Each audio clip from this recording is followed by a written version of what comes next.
Hello, welcome everybody. We are live. I'm Sean Reynolds from Sportsnet. This is Ken Wiebe from Sportsnet. And sorry we're a little bit late here. We rushed here as fast as we could, but it's not a playoff clinch, but we know what the seedings are, so we got to talk to the national audience about that. We just finished up with our Sportsnet responsibilities. Great to be on here with you. We see the chat room is busy already, and I guess so. A special night with Paul Stastny's 1,000th game, and a special night compared to what we've been seeing lately because we actually get to talk about a Jets victory, a 5-0 victory over the Vancouver Canucks. People are already talking about it in the chat room. I think you would agree with me when I would say this isn't the best version of the Vancouver Canucks that we saw here this evening.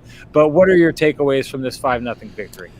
Yeah, Sean, I mean, we know that the Canucks are a depleted roster right now after the COVID situation and such a compressed and compact schedule, but this was the type of game the Jets needed.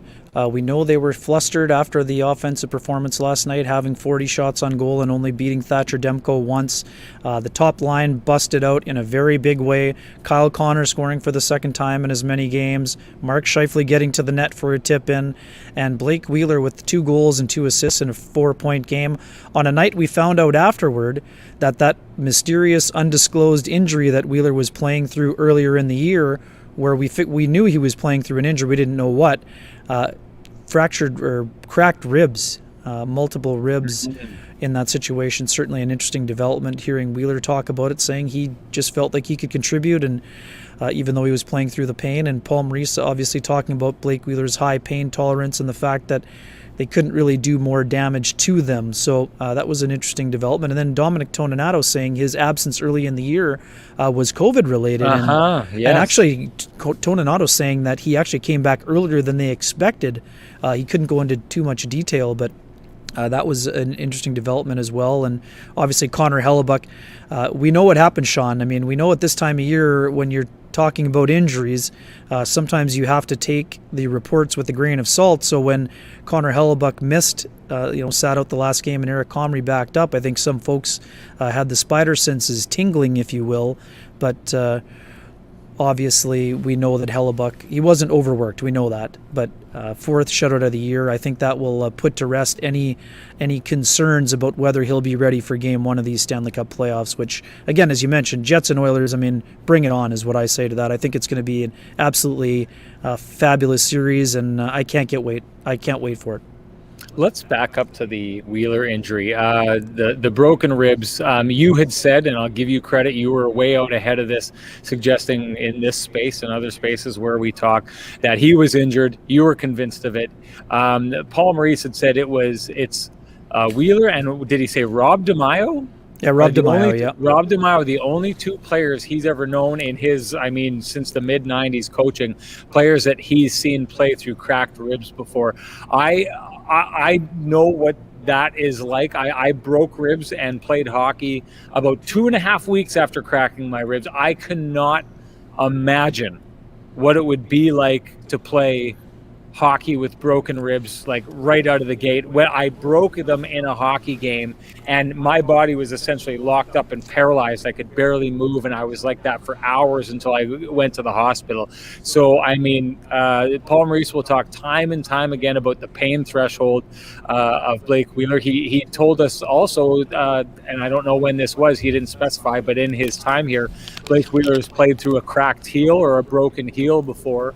And said basically with with Blake Wheeler, if it's a pain tolerance thing, he gives him all the rope in the world that he wants to try and play, and has said for the most part that his production has not tailed off in the moments that he's given him that rope. So why not keep going with it?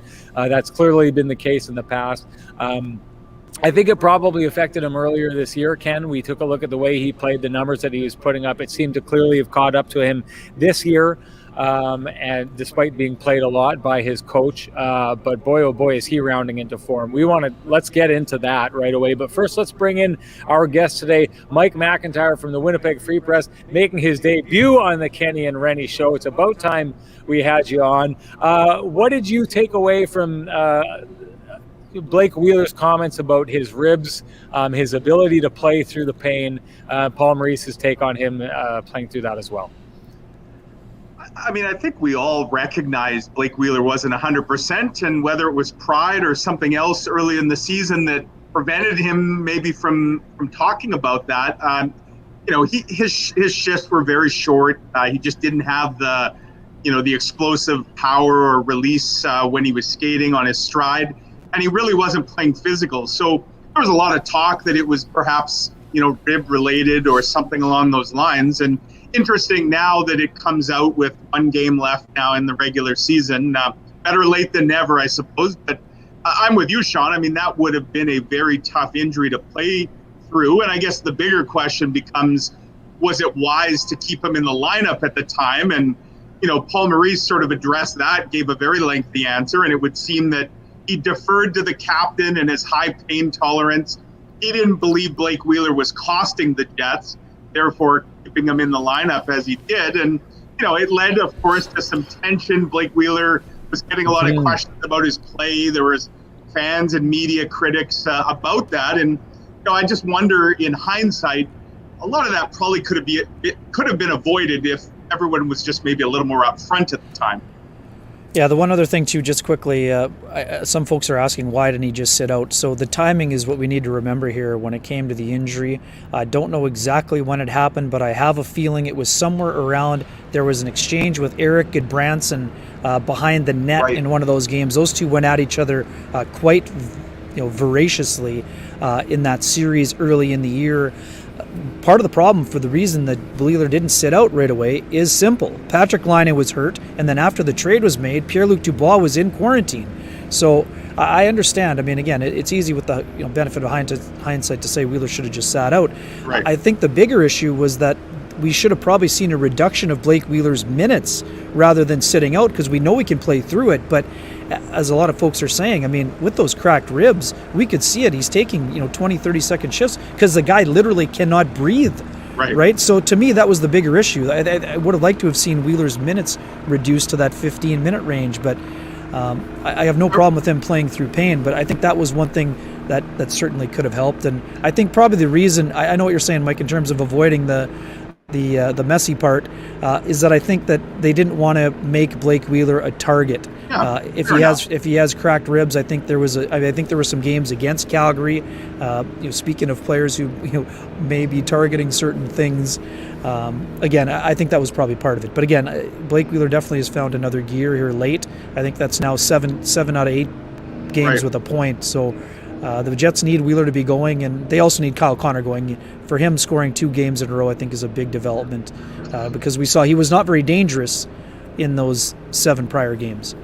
No, and he's had a lot of great chances, even Monday night. Last night he scored the 1, but he could have had a couple more. And, I think the win aside and what it means, the fact that they seem to have got that line maybe going a bit here with just 1 game left, that's a big development for sure.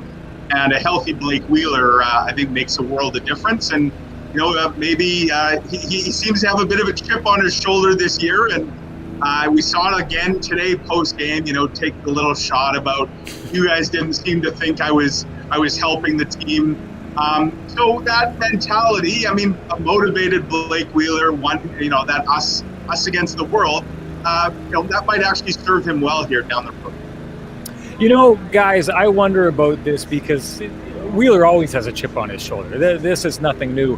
But the idea of the position that Paul Maurice put Blake Wheeler in by having him play as much as he did, put him in a position for us to criticize him. And you know what? He says, you guys thought that I wasn't helping, and he kind of called us out tonight. Well, hey, call us out. I think that we were calling it as we saw it. I don't think that he was helping them that much earlier in the season. I did think it was problematic, and I think Paul Maurice created a situation in doing that where he had that big explosion where he responded to us and said that we were beaking his captain and went on that big tirade that ended up making national news.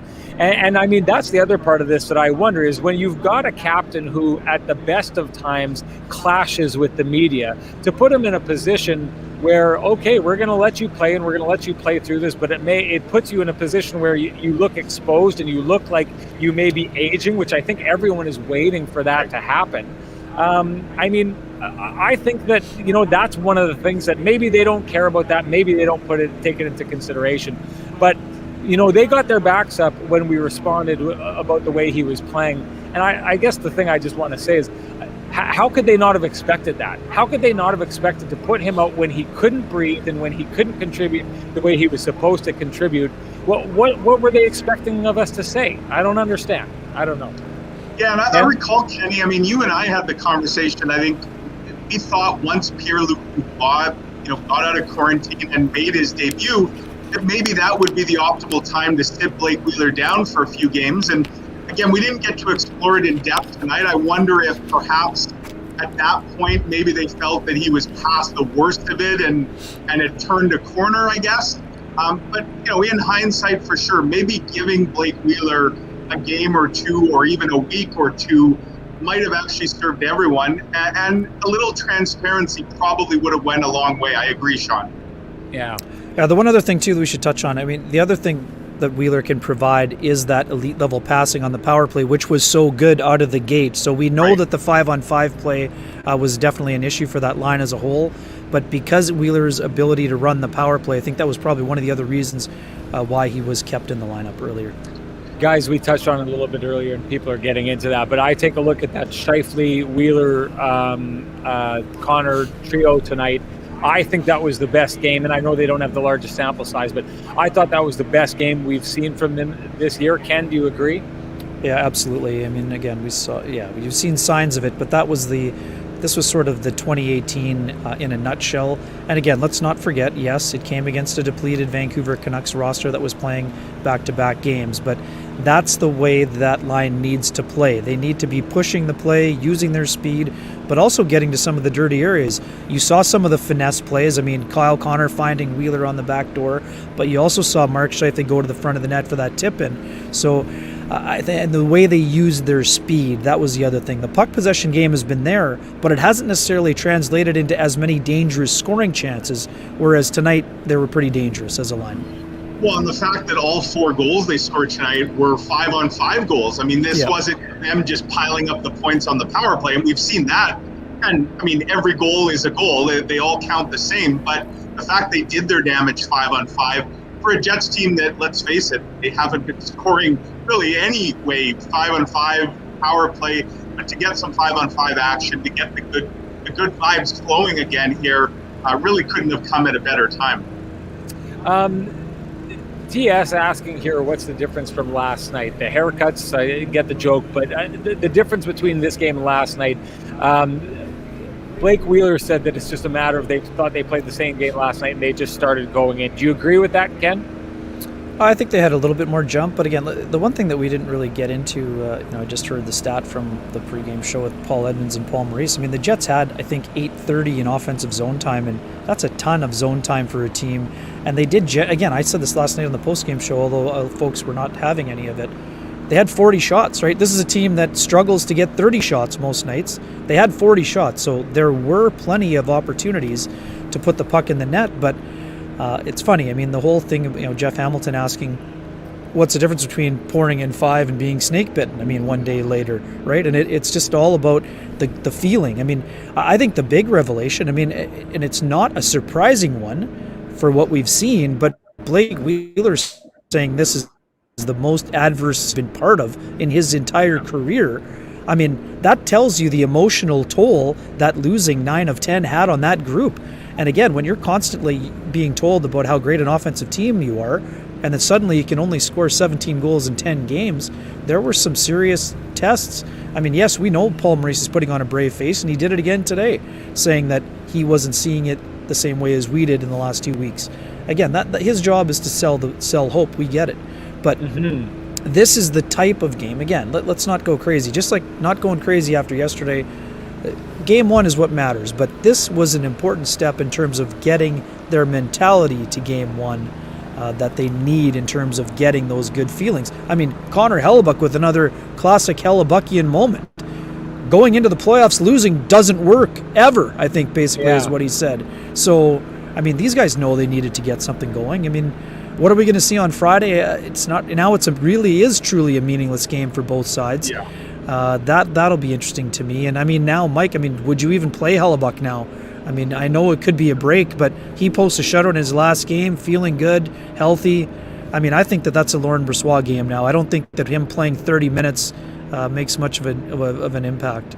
No, I agree, and especially, it'd be one thing if they were going to start on Monday maybe, and you figure the timing, but either way, whether he plays or not on Friday, there's probably going to be a significant gap there if they're really not starting till next Wednesday or Thursday, as it sounds like. So I think for Connor Hellebuck, yeah, you don't want to, he's coming off a jammed hand, I guess, as he called it today. This is a good game to now have him have this game as his kind of final appearance in the regular season. Stopped every puck he saw. They'll get a lot of practice time over the weekend and into next week, and you hope that you got a team that can hit the ground running against an Edmonton team that obviously has all kinds of weaponry. Ken, you talked about Paul selling hope, and you talked about Connor Hellebuck talking about losing doesn't work going into the playoffs.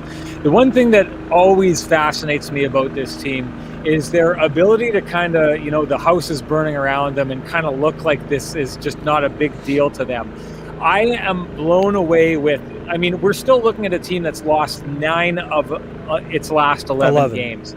But if you take a look at the way that Connor Hellebuck and Blake Wheeler and Paul Maurice spoke in their post-game news conferences, you walk away from that feeling like, man, this team is on fire, and look out for the Winnipeg Jets. Now, I'm wondering, I felt similar, and I thought they talked similar after that 4-0 victory over the Calgary Flames not long ago. I think most of us took a look at that game and saw a Calgary team that didn't necessarily show up. And then after that, things obviously hadn't been figured out for the Winnipeg Jets.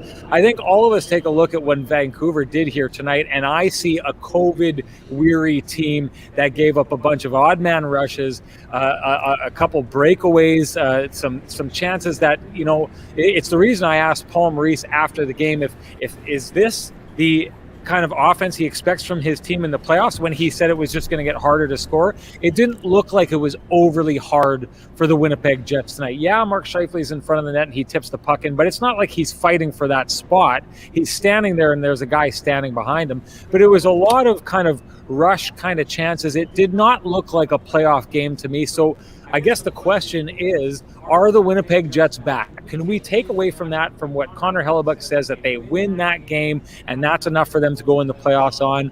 Or is their confidence, thin at best? Yeah, I don't know if necessarily thin. Again, this is a chance to exhale. Not the same kind of exhale that came after the Calgary game where they couldn't find that emotion. But for me, again, I say selling hope, but I also genuinely believe that Paul Maurice feels that way, right? He doesn't think the building was burning around him, even though most people were pulling the fire alarm. But that's how he has to believe. He has to believe that they can win. So, sorry, I want to assess this right away. The folks that are... this is not a place to rip Nick Kypreos. Nick Kypreos was an insider and a colleague of ours for a long time. He obviously isn't going to report that information unless he has a source that's telling him that. We won't know if Ehlers is ready for Game 1 until he appears in a practice with his teammates. We've been told that he's going to be ready for Game 1, or that's the timeline, but until Nikolai Ehlers gets rid of a non-contact jersey and lines up on the second line, it's a question mark. It's a legitimate question mark. And it's a big question going into the series if Ehlers is going to be ready. I think even whether it was accidental or not, when Paul Stastny was referencing having players back close to the start of the playoffs, what if he was referring to Ehlers, right? We don't know until he comes onto the ice. But what we do know is that Nick Kypreos, there's nothing in it for Nick to say Ehlers isn't going to be ready unless he has that kind of information being told to him. Yeah, and I don't know that even the Jets themselves could say today that he is or isn't going to be ready by next Wednesday or Thursday. Like, these things can change. We know it's a shoulder-related injury, and it affects his ability to shoot the puck, which he hasn't done yet in practice. We saw him on the ice. I don't think there's any concern about his skating ability, but it's all going to come down, I imagine, to pain threshold. How much can he withstand, and what kind of range of motion does he have? And one thing I'll say, Ken and Sean, we know Nikolai Ehlers is a tough customer. He's a guy, not unlike Blake Wheeler, he can play through a lot. We've seen it. So if he feels there's any way to get into the lineup, I suspect he'll fight his way in there. But obviously, he's got to be able to shoot the puck, right? And if that is an issue, they'll make the call, I imagine. But they're going to wait till the last possible second to make that deciding call. And one last quick one, Sean. Sorry, you got to look back to that game 6 where he had that ankle injury. He probably shouldn't have been playing then. But again, this is a gamer. He's a guy that wants to be in there and help his team. Right. But you also can't put a guy into the lineup, and if he takes one bump, he's out for the rest of the playoffs, because the Jets need Nikolai Ehlers to be a key contributor. So if holding him out a game or two at the beginning, are there risks in that? Of course, but you're not going to put his long-term health at risk over one game. Well, and the one thing we know about Paul Maurice is he always says he doesn't like to lie, but he does live in those gray areas at time. When he made that comment about Nick Ehlers being around for the beginning of the playoffs, no one knew when the playoffs were going to be starting at that time. It was a giant question mark. So he can always go back and lean on that and say, we had thought that maybe they would be, the starting date of the playoffs would have been at this time. I did think that same thing. Who had said that in the post-game conference about getting everyone back? Stastny, yeah. So, to me, that was a little bit of a hat tip that there's a question mark within the room of guys getting back on time. I don't know who else he'd be talking about other than Pullman too, I guess. Other than Tucker Pullman. Yeah, but Tucker Pullman was a guy that we were told just yesterday or 2 days ago that they're keeping out. It's one of those things. Tucker Pullman showed up to the rink yesterday expecting to play and was told not to play because they just wanted to keep him out for something. So of the two injuries, the two which is supposed to be more serious, unless something has happened with Tucker Pullman since the last time we heard about him yesterday, I don't see that it's anyone they're talking about other than Nick Ehlers. Let's get back to that top line. I want to talk about Kyle Connor and what you may see, Mike, out of him. Finally got off the schneid in that last game. Are we seeing him wake up? Because that, surgical stick that he has in his stick checking and his ability to take pucks away from players, it seems to be back and working in full force. Yeah, to me, a big tell with Kyle Connor is if he's shooting the puck, right? Like, that's where he's most dangerous. And not only was he not scoring or putting up points, wasn't getting assists, he just was not shooting the puck. You guys may have a current number in front of you. I believe he had a stretch, at least 5 of those games where he didn't have a point, where I think he only had 5 or 6 total shots. Like 5 or 6 shots, that's a typical night for Kyle Connor when he's feeling it. So whether it was that he wasn't confident to pull the trigger or if he's just deferring far too often, looking to pass instead of shoot, I've seen a little more of that aggressive shoot first mentality, which I think when you're a guy that perpetually leads this team in scoring, you'd much prefer that Kyle Connor's shooting the puck rather than passing it. This is a Jets team, as we know, guys. They often get too cute for their own good. They will look to make the perfect play at times. Kyle Connor has a good enough shot that he ought to use it more often, and I think we've now seen that in the last couple games for sure. Yeah, and it was 6 shots on goal in the 6 games, I think 8 and 7 during the drought. So, that again, like you said, Mike, and he had 6 shots on goal before the drought started, and that would included the 2-on-1 finish with Mark Scheifele. So, again, when he's not looking for a shot and when he's not using his feet, that's when you know something is off. And, again, we know that Kyle Connor was annoyed by the line of questioning, but, again, this is a guy the Jets rely on. He's their leading goal scorer. And at a time when they weren't producing, they needed more from him, and they got more. So, let's see if he can carry it over into the playoffs. He said it himself. He hopes that can give him that good feeling required getting into the playoffs, and now it's 2 games in a row. So I do think that Kyle Connor will be feeling a lot better. Oh, sure, I can get into that right away. Sean, I don't even need you to tee this one up. One thing that I'm noticing on the power play. Well, let the podcast people know what you're referring to. Okay, sorry. Yeah, Paul Audette. Can we comment on the lack of production on the power play? Sure. To me, the puck movement is first of all, it's a little bit too static. The puck movement has not been crisp enough. And right now, the Jets don't have enough players in a dangerous shooting area on the power play. They're not creating those 2-on-1s that lead to a one-timer, where Kyle Connor was feasting on one-timers early on in the year. It was very much like when Laine was on his hot streak, getting one-timers on the other side of the ice. For me, we know that Mark Scheifele wanted to get more puck touches on that half wall, and he's getting those. But in order for the Jets power play one to become more dangerous, he needs to get himself in more of a shooting position. Right now, he's looking pass first all the time, and the Jets aren't generating enough from the top, or there's no cross seam available, and they haven't been able to get that high slot position to Paul Stastny either. I mean, they're moving the puck on the perimeter, but they're not generating enough high danger scoring chances. I mean, Neil Pionk had an early slapper from the point, but they're not getting to do the things that they were doing earlier on in the year. At least that's what I'm seeing from the first unit. Yeah, I think, guys, one of the things that's nipping the Jets in the bud here a little bit too is they've played the same 6 opponents 8, 9, 10 times, right? And the predictability of a power play and I guess the lack of adaptability sometimes. I mean, teams know, especially when that top unit is out there, they kind of know what the Jets are looking to do. And I think they're reading a lot better now than they were maybe earlier in the season when the unit was having a lot of success. So that's on the players and obviously the coaching staff to try and make those adjustments. And, that's always one of the things you look for in a best-of-7 playoff series. Usually the team that can make the adjustments the best is the team that often enjoys success. And, the Jets and the Oilers, 2 of the better power plays statistically in the NHL.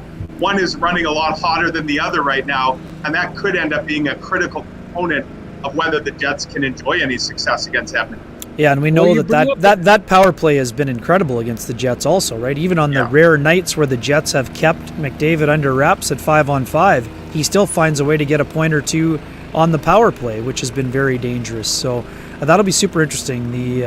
The whole ability, again, that also helped sink the Jets against Calgary. Calgary's power play got really hot after Mike, as you know. I mean, the Jets' penalty kill was outstanding from January and on, but in the playoffs it was not there for them. Sorry, Sean. Mike, you bring up adaptability, and that's the one thing when you say that. Having watched this Jets team, I get concerned about that. What capabilities did the Jets have in adapting their power play? Because we saw they tweaked it up a little bit this year, basically with the loss of Patrick Laine. They've seemed to have now 2 options, one where they've got Wheeler on the half wall, one where they've got him in that bumper spot below the net. But do we expect them to come out with any new tricks heading into this series, or are they just trying to refine and get back to the success they had before? And if that's the case, how much does their lack of success recently have to do with what we're talking about here, and the fact that in a small division where everyone's played each other a bunch of times, that they just may have had their power play figured out by their opponents?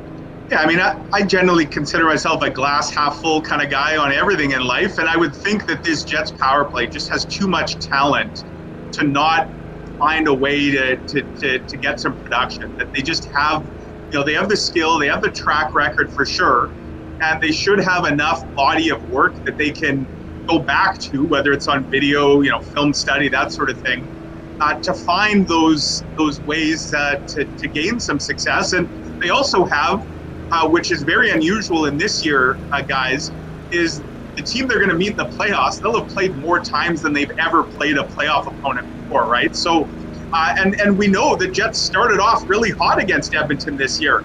They scored a pile of goals in those first few meetings.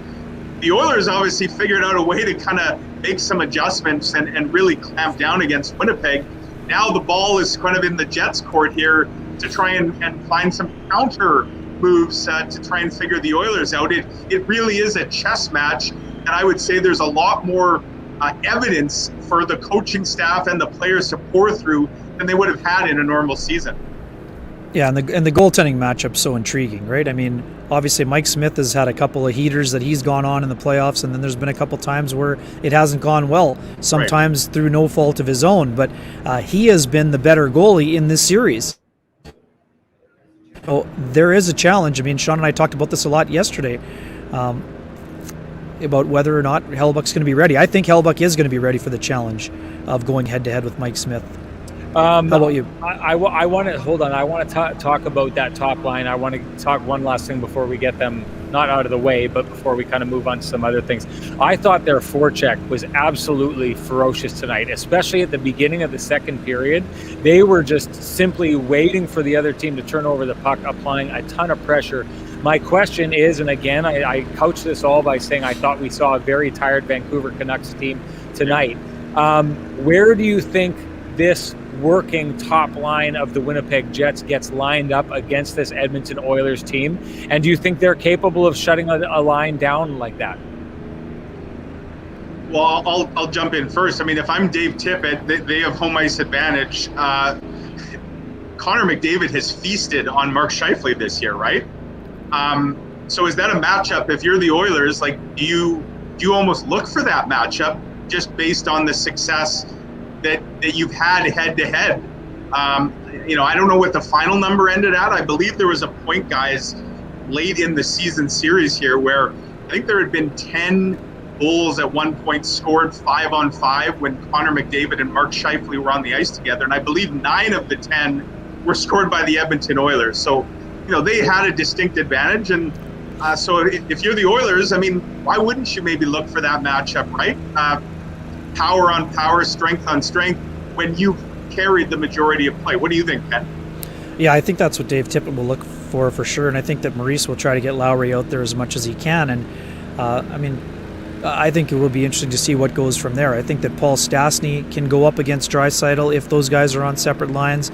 I also think that Scheifele could go up against that line as well.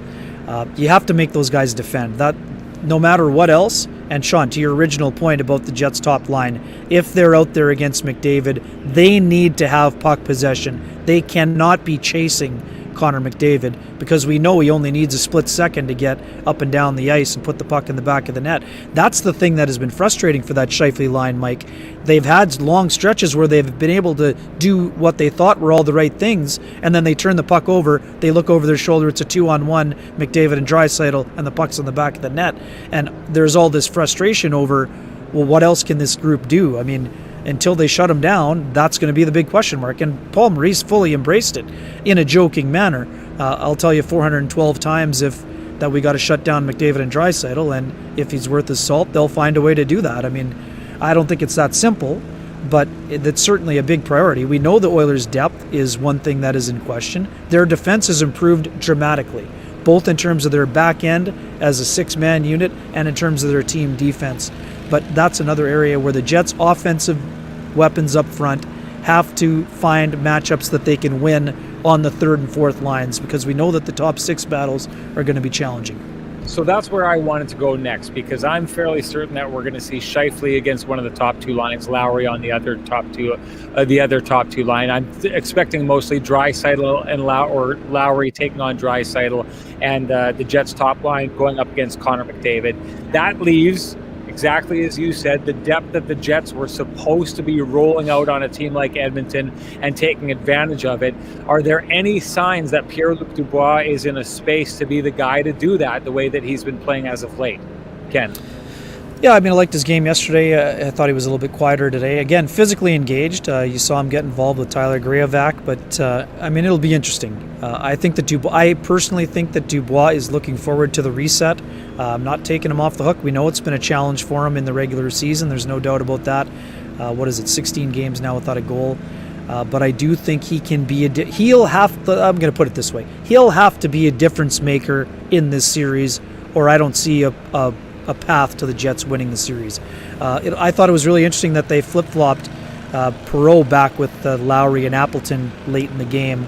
That basically, Sean, we talked about it upstairs, that is one move away. That's a Nikolai Ehlers insertion away from potentially moving Dubois with Lowry and Appleton, and then you move Perreault onto the fourth line. Yeah, someone mentioned that earlier on here. They'd brought that up. Yeah, hey, believe me, I will be trumpeting that from the rooftops if it ends up landing on that. But Mike, your thoughts on Dubois lately? Because I'm going to be honest, I thought that especially on a night like tonight, where it seemed to be point night, you seemed to have an opposition that was down and out. It seemed to be confidence-building night. This could have been a good night for Pierre-Luc Dubois to have shown up and built a little confidence for himself. For sure, and it was potentially there for the taking, but like Kenny said, I think it was a fairly quiet night from Dubois, save for that little scuffle that he got into with Graovac. I've seen spurts from him lately that give me, I guess, some optimism that he's just waiting to kind of break out. And I agree. I think the reset will be good for him. One thing that we know, guys, and if he can go back to the last time that he was playing meaningful hockey, playoff hockey, in the bubble last year. I mean, we know that he put on quite the epic performance against the Toronto Maple Leafs, especially in, I believe it was Game 4 where he had the hat trick. Like, there's a difference maker there. There's a breakthrough player, and what better timing, what better stage to have that happen than a first round playoff series for the Jets. And so no doubt they're hoping that that happens, because I agree. I mean, you're going to need a Dubois for sure, especially if Nikolai Ehlers is a question mark to start the series. I mean, that really puts more pressure on the Jets' depth, because they're down a significant piece of their roster. And so, yeah, I mean, he's got one game left on Friday to maybe try and get things headed in the right direction. But after that, a clean slate, a fresh start, and I suspect he's looking forward to that more than just about anybody. All right, there's a little known people, this is a warning. When you sign your contracts with your employers, make sure you read all the fine print, because I went back through mine and it turns out there's this clause that I was not aware of, that in this very situation, if we ended up with an Oilers-Jets square off, I have to bring in one of our shooters from Edmonton. You all know Gene Principe. You all love Gene Principe, former Winnipegger, married to a Winnipeg gal. He's in Edmonton now. Well, his shooter is joining the program here tonight. And I'm going to say right off the bat, feel free to boo this man, ladies and gentlemen. He's here to troll you. He's here to try and drive you nuts. And I have to give him the opportunity. I'm so happy. Now, I want to say this, Corey. Corey has been sending me texts and trolling and saying, please just win, get one more point, because the city of Edmonton, according to Corey, says that the Oilers want nothing more than a first-round matchup against the Winnipeg Jets. Corey, have you ever heard the saying, careful what you wish for? I'm so happy. I'm so happy. What do you got? First of all, let me talk. I'm going to say this. I am not going to insult any of your fans. You have great fans on this show. I think one of the best commentators for comments is Phyllis. She knows her stuff. But I just want to say one thing. I'm a big fan of Kenny. Big fan. Even from Edmonton, I'm a big fan. And I want to just raise my Oiler glass here and say, cheers, Kenny. You raise your ball and say, cheers. Welcome Cheers. to the playoffs. It's about time. It only took you a week. Here's the story. Edmonton wanted no part of Montreal. They were scared of them. You had Weber, Petrie, all those hammerheads that would beat the piss out of the Oilers. Now we got the Jets. There is a hockey god. The last five Stanley Cups that the Oilers won, guess what town they went through first? Yep, Winnipeg. Okay, now hold on a second, Corey. I know they've got 6 straight victories.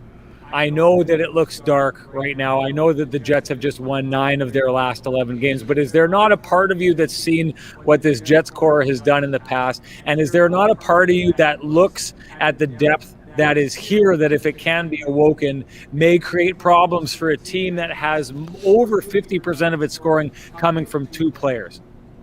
Okay. First of all, Connor McDavid, in his points, he has, where I wrote all this stuff down, out of his 102, he has 69 assists. He's great, but his passing is ridiculous. Okay, back up.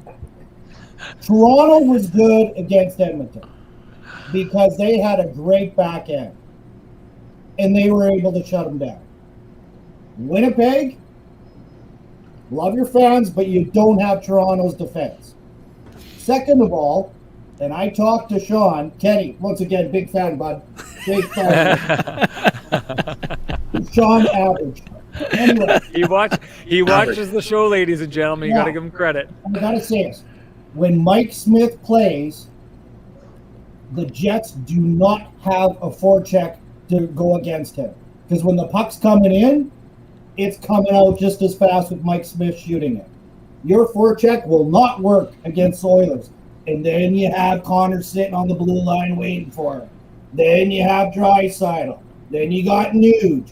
Then you got the 2 best defensemen in the league, and Barry and Nurse just saying, Don't worry, we'll pick up the pieces. You can't win this. Like, I'm sorry, but Oilers are partying out on the streets tonight.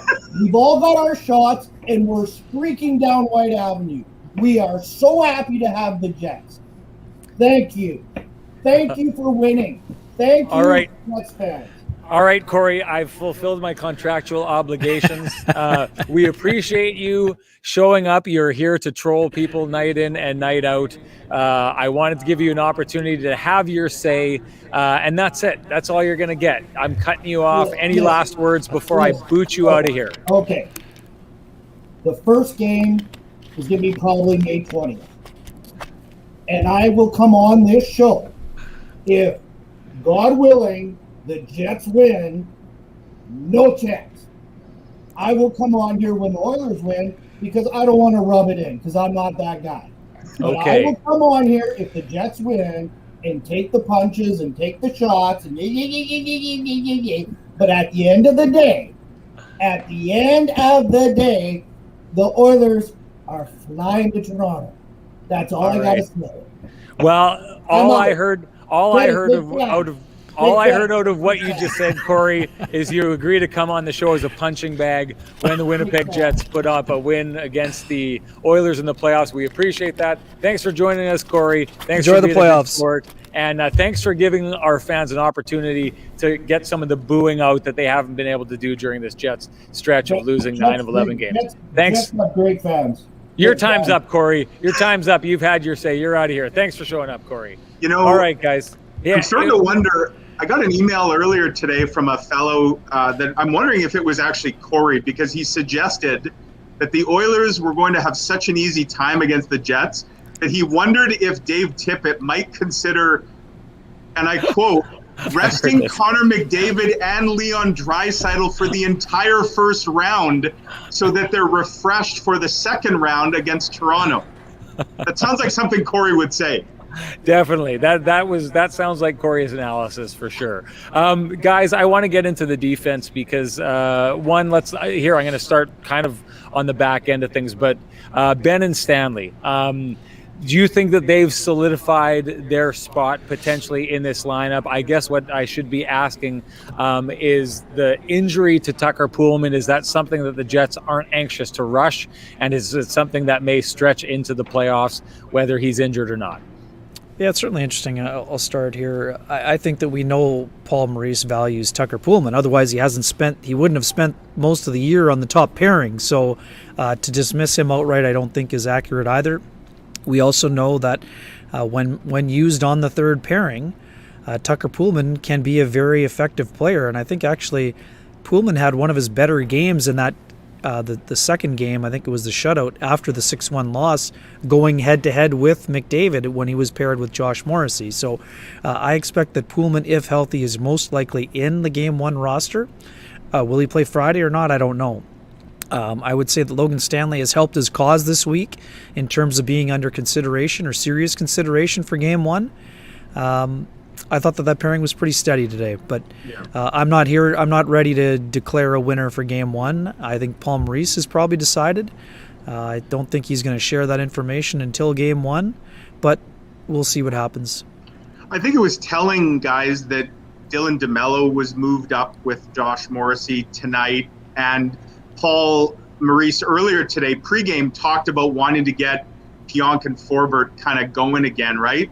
Like, I think, to me, that's your top four, and that's likely what your top four is in Game 1 against the Oilers. And to me, the question is, if Tucker Pullman is healthy and available, I suspect he bumps one of Ben or Stanley. And to me, the real mystery, I guess, is which one does he bump? Do they go with a Stanley Pullman third pairing, or do they go with a Ben Pullman? And, Logan Stanley was playing his natural left side. Is that a tell in any way? I don't know. I mean, I guess we'll see. But yeah, to me, some combination of Ben, Stanley, and Pullman is your likely third pair, and the top two pairs are probably exactly as they were tonight. And I think there's a really good chance we're going to see all 8 Jets defensemen used in that first round series, is my personal opinion. Even if Hanel is not in the Game 1 roster, and I'm not saying he won't be, but I would say it's unlikely that he will be. Yeah. I don't think that Jets will hesitate to turn to him at some point, depending on how things were going. Again, we know that it was not as meaningful a game, but we saw Logan Stanley used on the penalty kill again tonight as well. Was that a tell in terms of what we know Paul Maurice wants him to become one? Is he going to be comfortable using him in that job when the playoffs show up? Well, why do we think that there's a likelihood that it will be Pullman over those other two? Because I'm starting to wonder if that's the case. Well, I go with what Kenny just said, that Tucker Pullman, until very recently, was on the top pair with Josh Morrissey. And I think Paul Maurice will also look back to Tucker Pullman in the bubble last year against Calgary. Like, I thought he was one of the Jets' best players in that 4-game series, especially in the final game. Other than maybe Nikolai Ehlers, like Tucker Pullman was outstanding. And I think in some ways that affected his usage earlier this year. Paul Maurice kept trying to find that player, and maybe that was more of an outlier than anything. But I do agree that Paul Maurice has a lot of time for Tucker Pullman and believes in the player, and as such would probably defer to Tucker Pullman, all things being equal and him being healthy. Yeah, and the other thing, Sean, is that it's Pullman's skating ability in a series where skating is going to be important, even though the Oilers don't dump in the puck a lot. The ability to go back and get pucks, the retrieval element on the back end is where Pullman has one of his biggest impacts.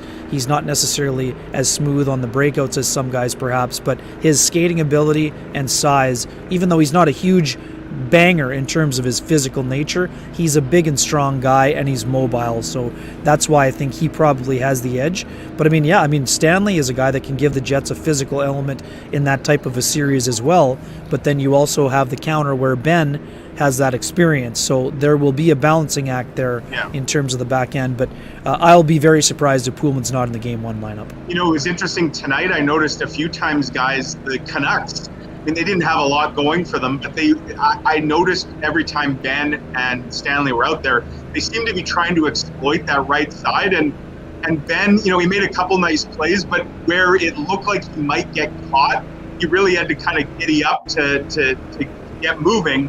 And, with his stick, he made a couple plays. But if you're the Oilers, I suspect they would be very much trying to exploit that. And that's where, you said, Ken, Tucker Pullman's probably got a little more mobility there than, say, a Jordy Ben, and that might be an important thing.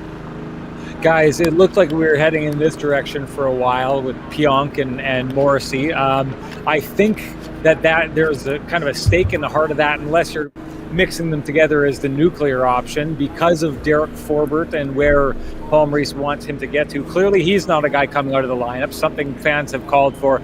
I don't think Paul Maurice is entertaining that at all. What did you see tonight from the return of Pionk with Forbort? Is Pionk going to be able to balance him and keep him in check, or at least get him away from the tired-looking hockey we were seeing from him down the stretch here, Ken? Yeah, I thought it was a better showing for Forbort for sure. Obviously, we know there's a comfort level with those two when they play together. Obviously, he did take that big check in the corner and looked like he had a little bit of a bloody nose there on the bench. But I thought he was more effective, and I thought the one thing that really stood out, he's looked recently like he's been laboring. I thought he was moving a little bit better. And again, I wouldn't be terribly surprised if Forbort would sit out the Toronto game. I think he's probably feeling confident now, unless he feels he has to play because there's a break, and because they want to get that good feeling back with Pionk and Forbort. We'll see what happens there, but I thought he was much better. Sorry, that's my quick and easy answer. I like Pionk personally. I like Pionk and Morrissey, but I understand why you want the balance between those two top pairings. And if it's not working, or if the Jets are having to chase, they won't hesitate to go Pionk and Morrissey. But I think they start DeMello and Morrissey, and I'm on board with that. Well, I was going to say, Ken, do you like Pionk and Morrissey more than you like DeMello and Morrissey? Because that was your first interest. Yeah, the reason why I think, I just think that Pionk physical element is an important thing that you might need against McDavid. And the other thing that we know is that early on in the year, Maurice was using Pionk and Forbort against McDavid a lot. So for me, the only reason why I think I had the preferable pairing for me, even though I really like DeMello and Morrissey and wanted to see more of them, is that you have that physical, competitive element from Pionk. Not that you don't with DeMello. DeMello's incredibly smart, and his game is at a very good place. I think he can handle it, but I think it's that you need that physical element when they're going up against McDavid. So for me, that's why I would maybe have a slight edge to Pionk, but I don't think that that's what we're going to see. I think we're going to see DeMello, and I think it can be effective. But I think if it's not working, the Jets won't hesitate to go to Pionk because of that. Mike, you want to weigh in? I think if they're chasing the game, for some offense, for sure, we see Pionk and Morrissey back together as we were even before they were kind of paired together off the start of games for a couple of games there.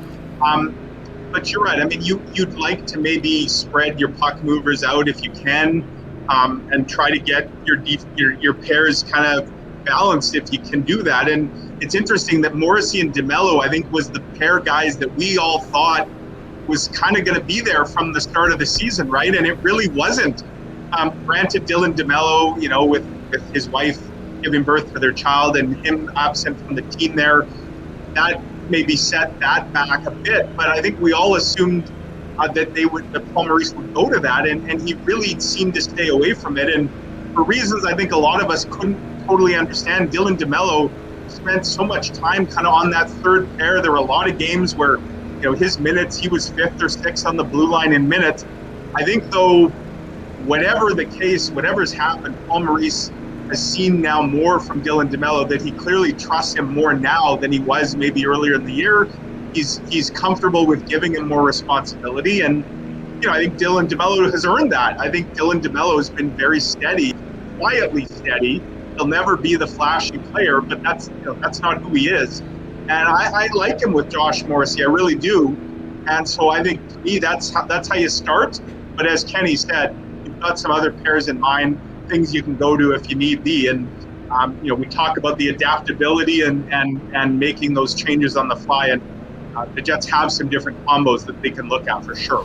And one last quick one on DeMello. I really like the way his game has elevated over the course of the year. And again, I mean this as a compliment to him. I think that he could help Forbert get unlocked as well. And yes, Pionk can do that also, and there's more comfort level there. Yeah.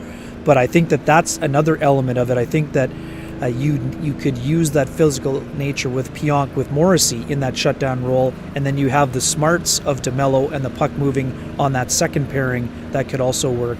As long as those two guys are getting the majority of those minutes, I think that puts the Jets in a best case scenario in terms of trying to minimize the offense that is going to be provided by the Oilers' top guns.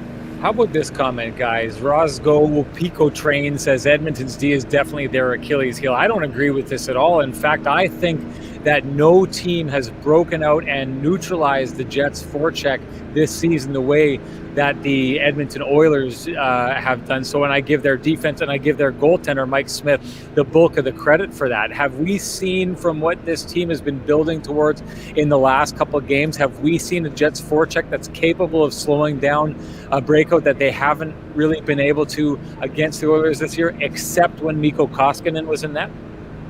Yeah, and I mean, fans don't like it, but I mean, Corey was bang on. The one thing the Jets have not solved, even though there have been long stretches where they've been able to contain McDavid and Draisaitl at even strength, they haven't got their forecheck going against the Oilers. So for me, because of Mike Smith's puck handling ability, Sean, it reminds me of that Blues Stars series. Because Ben Bishop is such an effective puck handler, the Jets are going to either need to go cross-ice dumps or soft chips into the corner so that Smith is unable to get to that puck first. And in terms of the Oilers' defense, their defense has improved. 3-6 to start the year.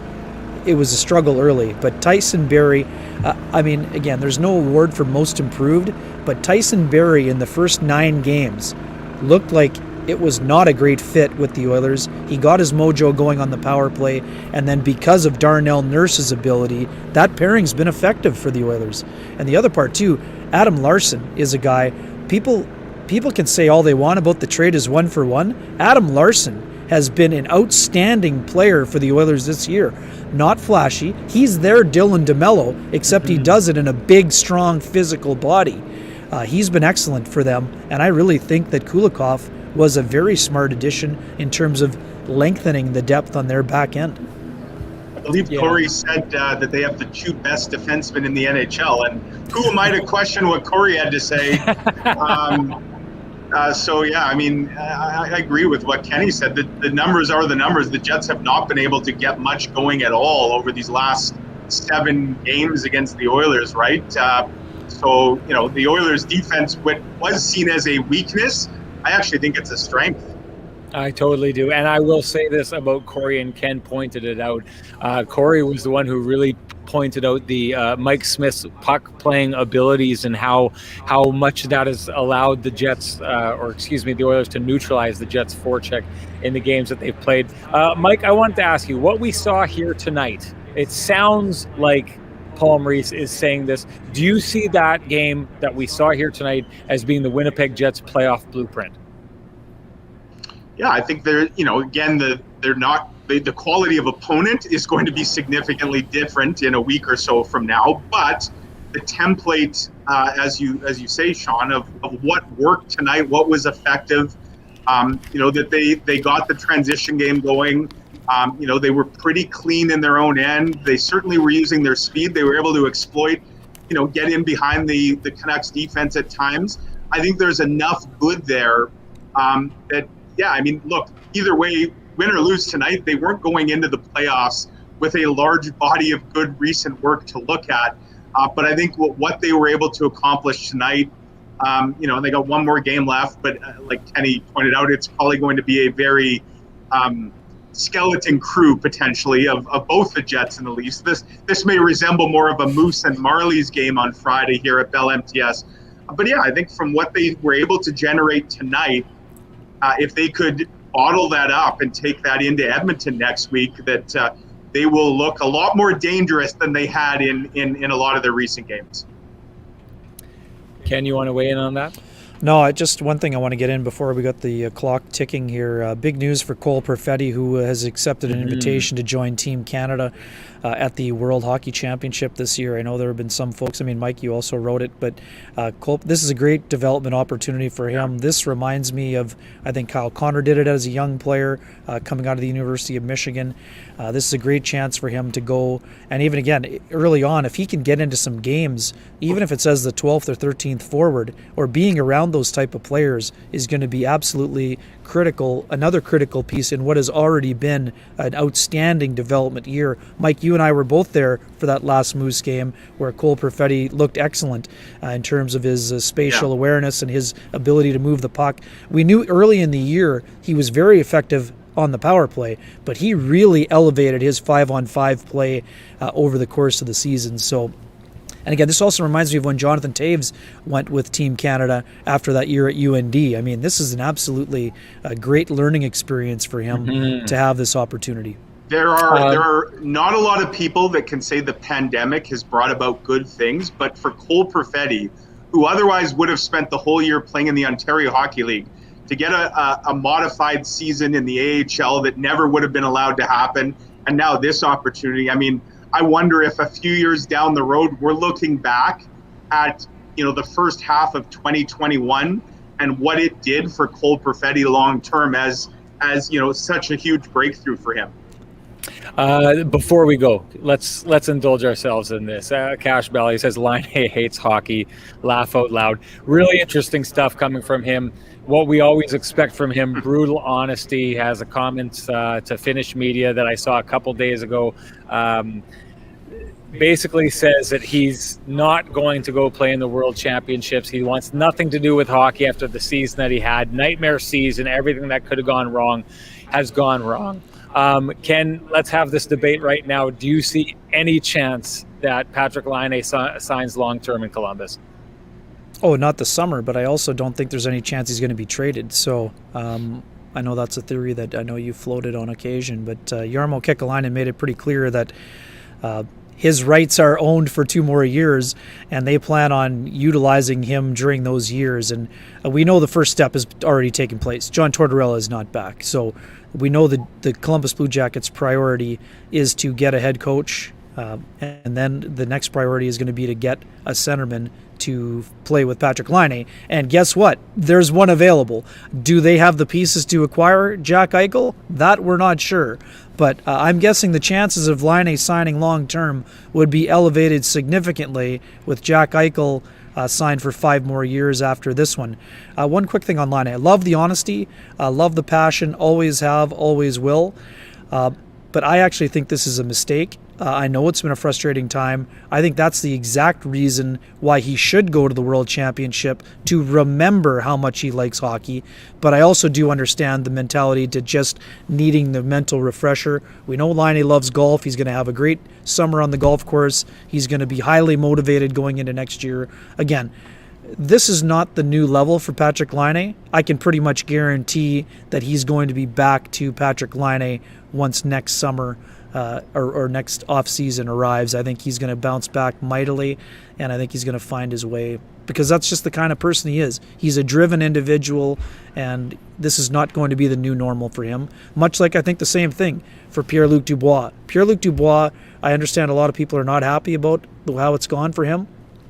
Just give it a second or two. Those are two players that went through an awful lot this year. Their circumstances will be different in the fall. They'll have a full summer of training.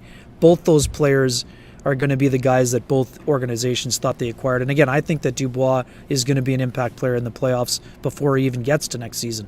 Mike corrects Ken here because there's all kinds of wrong in the answer that he just gave. You think he's done in Columbus? Do you? You think he's not coming back? I mean, I think the Columbus Blue Jackets inherited the exact problem that the Winnipeg Jets had, is that the clock is ticking on this player and he's not going to stay. Now, Ken says they go out and they get him a first-line center. Oh, great. All you have to do is get a 1A center. That's the easiest guy to go get in the NHL, is it not? I never said it was easy. They don't have the ability to go get a guy like that without sacrificing a whole bunch of talent that they don't have in the first place, and a whole bunch of prospects that they don't have in the first place. They don't have the ability to get the guy that makes Patrick Laine pop in that market without gutting that team and making them losers for years. So two things I don't think Patrick Laine wants to be is, one, a guy who wallows on the fourth line. They got rid of Tortorella. Maybe that situation is gone. But you still have a guy who's looking around saying, who's going to feed me the puck? Who's going to build this team around me? They don't have that. And to get that guy, they probably become perennial losers for a number of years to do it. So the only way Patrick Laine stays there is if he wants to get paid buckets of money right now and doesn't care about how hockey plays out for him. Him not going to the World Championships is a clear indication that he does care about the hockey and that this did wear on him. I do agree with him heading home. I think the last thing that his ego could take at this moment is if he went and played with Team Finland and wasn't able to show up, wasn't able to have a good tournament. I think the thing he needs to do now is get away from hockey for a while. And I think Kekalainen can say all he wants about having his team or having him under team control for 2 years. If you're going to act like and I'll say, if you're going to act like a psycho and say, we've got this guy for 2 years and we'll drive him into the ground and get nothing for him in return, be it just to prove a point like he has in the past, that's a massive mistake, and it's going to cost him his job before he has an opportunity to keep Patrick Laine for 2 years. He's got him for the most a year and a half, because if he's not going to stay, they're going to have to trade him at the trade deadline a year and a half from now. And every day you hold on to him, his value goes down and down and down. People know that this guy can still score. They know that he's still capable. You can get assets for this guy. Stop the madness and move him and get something now for him before you get less and less and less down the track. Mike? Well, and you hit on something I was going to bring up, which is which Finnish individual is finished in Columbus first, Patrick Laine or Jarmo Kekalainen, because I got to think at some point, and I know there have been questions asked about his job status, his job security, like at some point, does he wear out the welcome in Columbus and you know, they completely clean house there. And, you know, that's going to be a fascinating situation to watch for sure. Patrick Laine, I think, said all the right things at his exit meeting the other day, guys. You know, he took responsibility.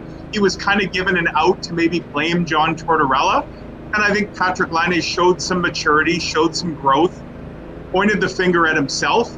But but now, he's got to walk the walk in addition to talking the talk. I'm with Penny. I would have liked to have seen him gone to the Worlds, if for nothing else than to maybe try and put a bit of a cherry on the crap Sunday that has been this past season.